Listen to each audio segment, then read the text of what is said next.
श्री हरि पंचम अध्याय। पांचवा अध्याय।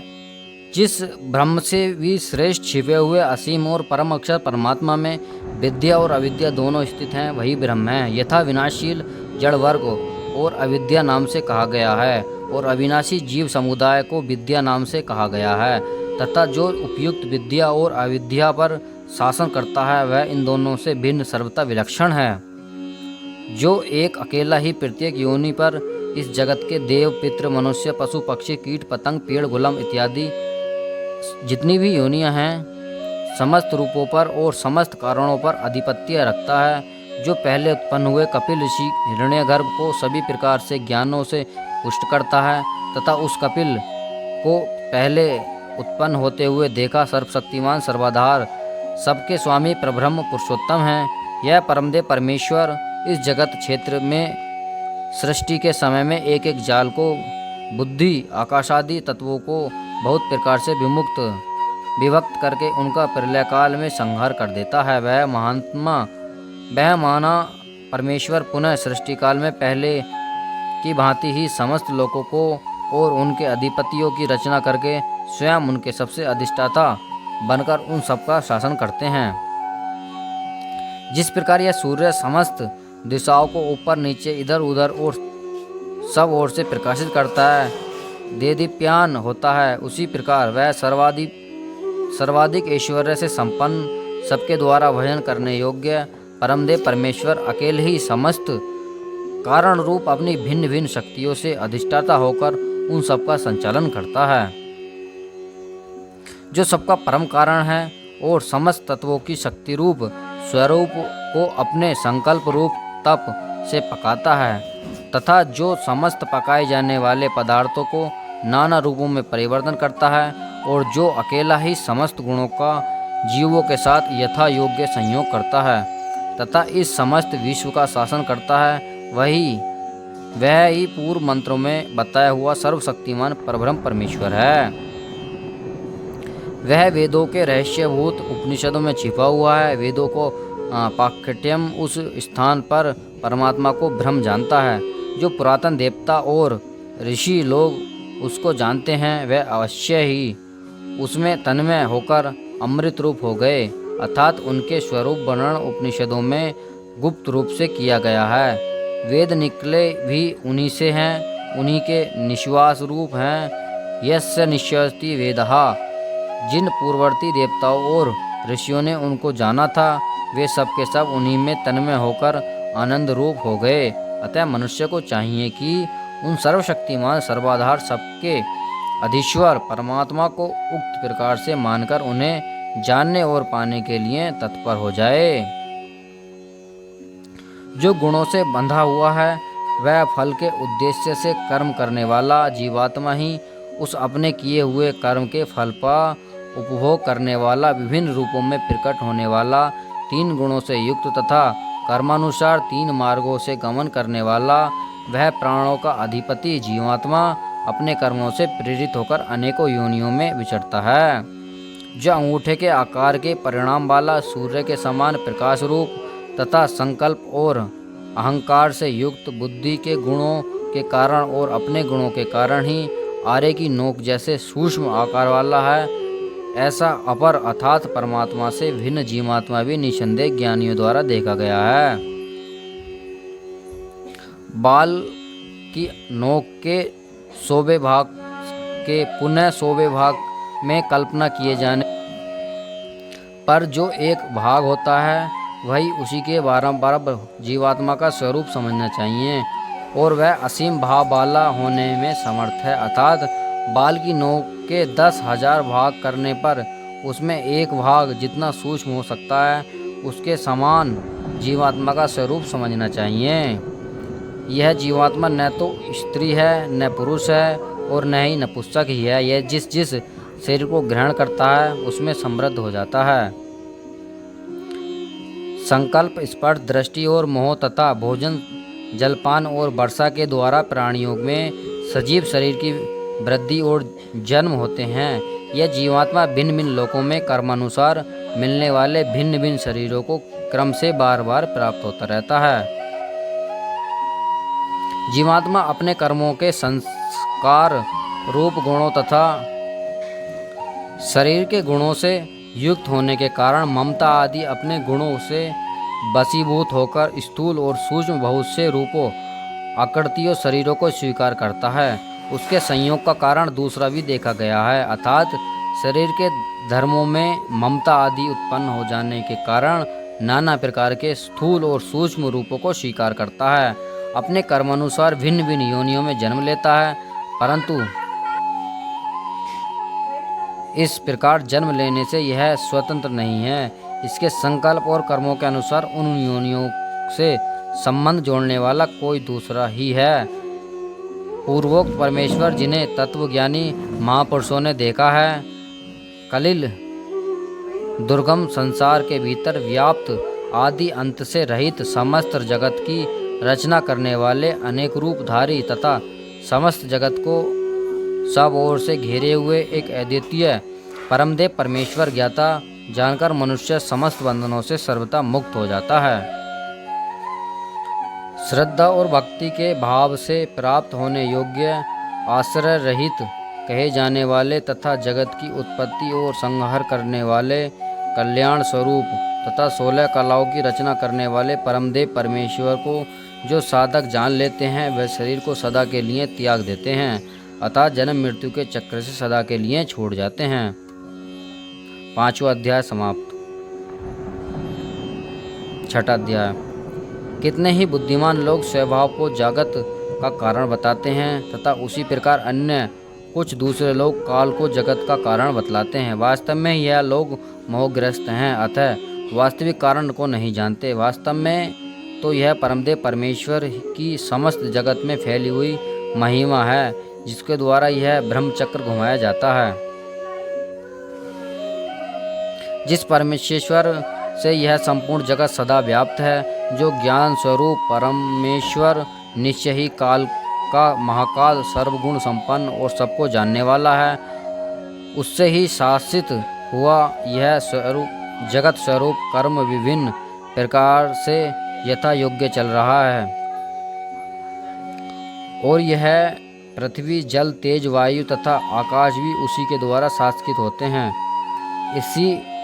इस प्रकार चिंतन करना चाहिए। परमात्मा ने ही उस जड़ तत्वों की रचना रूप कर्म को करके उसका निरीक्षण कर फिर चेतन तत्व का जड़ तत्व से संयोग करा के अथवा एक अविद्या से 2 पुण्य और पाप रूप कर्मों से 3 गुणों से और 8 प्रकृतियों के साथ, काल के साथ और आत्म संबंधी सूक्ष्म गुणों के साथ भी इस जीव का संबंध करा के इस जगत की रचना की। अर्थात इस प्रकार समझना चाहिए कि उस परमपिता परमेश्वर ने ही एक अविद्या, 2 पुण्य और पाप रूप संचित कर्म संस्कार सत्व रज और तम तीनों गुणों को और एक काल तथा मन बुद्धि अहंकार पृथ्वी जल तेज वायु और आकाश इन प्राकृतिक भेद इन सबके तथा अहंकार ममता आसक्ति आदि आत्म संबंधी सूक्ष्म गुणों से जीवात्मा का संबंध करा के इस जगत की रचना की। जो साधक सात्व आदि गुणों को व्याप्त कर्मों को आरंभ करके उनको तथा समस्त भावों को परमात्मा में लगा देता है, उसी को समर्पण कर देता है। उसके इस समर्पण से उन कर्मों का अभाव हो जाने पर उस साधक के पूर्व संचित कर्म समुदाय का भी सर्वथा नाश हो जाता है। इस प्रकार कर्मों का नाश हो जाने पर वह साधक परमात्मा को प्राप्त हो जाता है, क्योंकि वह जीवात्मा वास्तव में अन्य समस्त जड़ समुदाय से भिन्न चेतन है। वह आदि कारण परमात्मा तीनों कालों से सर्वथा अतीत एवं कलारहित होने पर भी प्रकृति के साथ जीव का संयोग कराने में कारणों का भी कारण देखा गया है।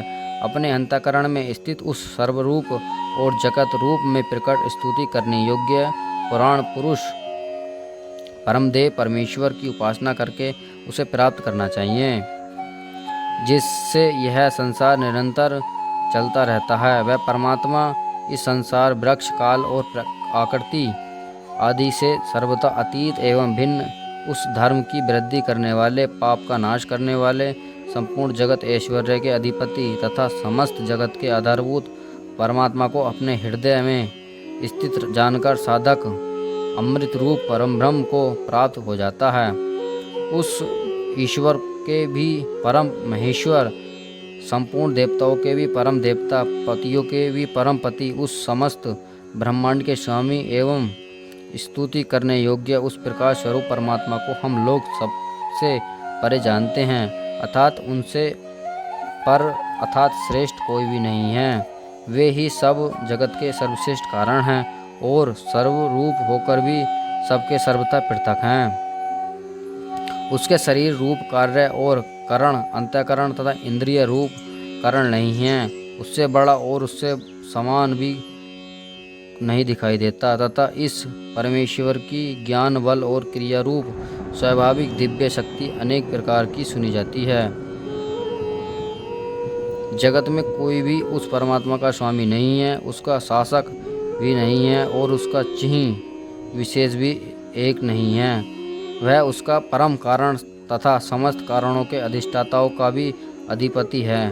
कोई भी न तो इसका जनक है और स्वामी ही है, अर्थात इन परब्रह्म परमात्मा का न तो कोई जनक, इन्हें उत्पन्न करने वाला पिता और न कोई इनका अधिपति ही है। यह जन्मा सनातन सर्वथा स्वतंत्र और सर्वशक्तिमान है। तंतुओं द्वारा मकड़ी की भांति जिस एक देव परमात्मा ने अपनी स्वरूपभूत मुख्य शक्ति से उत्पन्न कार्यों द्वारा स्वभाव से ही अपने को आच्छादित कर रखा है, वह परमेश्वर हम लोगों को अपने परब्रह्म रूप में आश्रय दें। वह देव ही सब प्राणियों में छिपा हुआ सर्वव्यापी और समस्त प्राणियों का अंतर्यामी परमात्मा है। वही सबके कर्मों का अधिष्ठाता, संपूर्ण भूतों का निवास और स्थान, सबका साक्षी चेतन स्वरूप, केवलार्थता, बेशुद्ध और निर्गुण अर्थात प्रकृति के गुणों से अतीत है, जो अकेला बहुत से अक्रिय जीवों का शासक है और एक प्रकृति रूप बीज को अनेक रूपों में परिणत कर देता है। उस हृदय स्थित परमेश्वर को जो धीर पुरुष निरंतर देखते रहते हैं, उन्हीं को सदा रहने वाला परमानंद प्राप्त होता है, दूसरों को नहीं। जो एक नित्य चेतना परमात्मा बहुत से नित्य चेतन आत्माओं के कर्म पर फल भोगों का विधान करता है, उन ज्ञान योग्य और कर्म योग्य से प्राप्त करने योग्य सब और के कारण रूप परमदेव परमात्मा को जानकर मनुष्य समस्त बंधनों से मुक्त हो जाता है, अर्थात वह कभी किसी भी कारण से जन्म मरण के बंधनों में नहीं पड़ता। वह न तो सूर्य प्रकाश फैला सकता है, न चंद्रमा तारागण का समुदाय ही प्रकाश फैला सकता है और न यह बिजलियां ही वहाँ प्रकाशित हो सकती हैं। फिर यह लौकिक अग्नि तो कैसे प्रकाशित हो सकता है, क्योंकि उसके प्रकाशित होने पर ही उसी के प्रकाश से बतलाए हुए सूर्य आदि सब उसके पीछे प्रकाशित होते हैं। उसके प्रकाश से यह संपूर्ण जगत प्रकाशित होता है।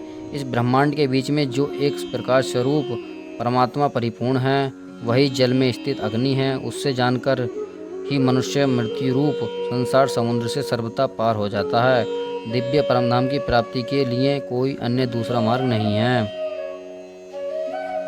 वह ज्ञान रूप परमात्मा सर्वश्रेष्ठता सर्वज्ञ स्वयं ही अपने प्रकट्य का हेतु, काल का भी महाकाल, संपूर्ण दिव्य गुणों से संपन्न और सबको जानने वाला, जो प्रकृति और जीवात्मा का स्वामी, समस्त गुणों का शासक तथा जन्म मृत्यु रूप संसार में बंधनों से स्थित रहने और उससे मुक्त करने वाला है। वही तन्मय अमृत स्वरूप ईश्वर और लोकपालों में भी आत्म रूप में स्थित सर्वज्ञ सर्वत्र परिपूर्ण और इस ब्रह्मांड के रक्षक हैं, जो इस संपूर्ण जगत का सदा ही शासक करता है, क्योंकि इस जगत का शासक करने के लिए दूसरा कोई भी हेतु नहीं है। जो परमेश्वर निश्चय ही सबसे पहले ब्रह्म को उत्पन्न करता है और जो निश्चय ही उस ब्रह्मा को समस्त वेदों का ज्ञान प्रदान करता है, उस परमात्मा ज्ञान विषयक बुद्धि को प्रकट करने वाले प्रसिद्ध देव परमेश्वर को मैं मोक्ष का इच्छा वाला साधक शरण रूप में ग्रहण करता हूँ। कलाओं से रहित, क्रिया रहित, सर्वथा शांत, निर्देशित, निर्मल अमृत के परम सेतु रूप तथा जले हुए ईंधन से युक्त अग्नि की भांति निर्मल और ज्योति स्वरूप उन परमात्मा का मैं चिंतन करता हूँ। जब मनुष्य गण आकाश को चमड़े की भांति लपेट सकेंगे, तब उन परमदेव परमात्मा को बिना जाने भी दुख समुदाय का अंत्य हो सकेगा, अर्थात अर्थ यह है कि जिस प्रकार आकाश को चमड़े की भांति लपेटना मनुष्य के लिए सर्वथा असंभव है, उसी प्रकार परमात्मा को बिना जाने कोई भी जीव इस दुख समुद्र से पार नहीं हो सकता।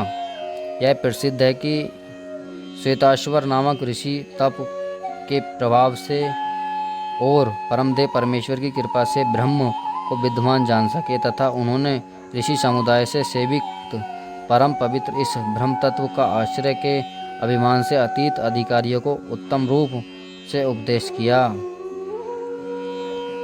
यह परम रहस्य में ज्ञान पूर्व काल में वेद के अंतिम भाग उपनिषद में भली भांति वर्णित है। जिनका अंत्यकरण सर्वथा शांत न हो गया हो, ऐसे मनुष्य को इसका उपदेश नहीं देना चाहिए तथा जो अपना पुत्र न हो अथवा जो शिष्य न हो, उसे भी इसका उपदेश नहीं देना चाहिए।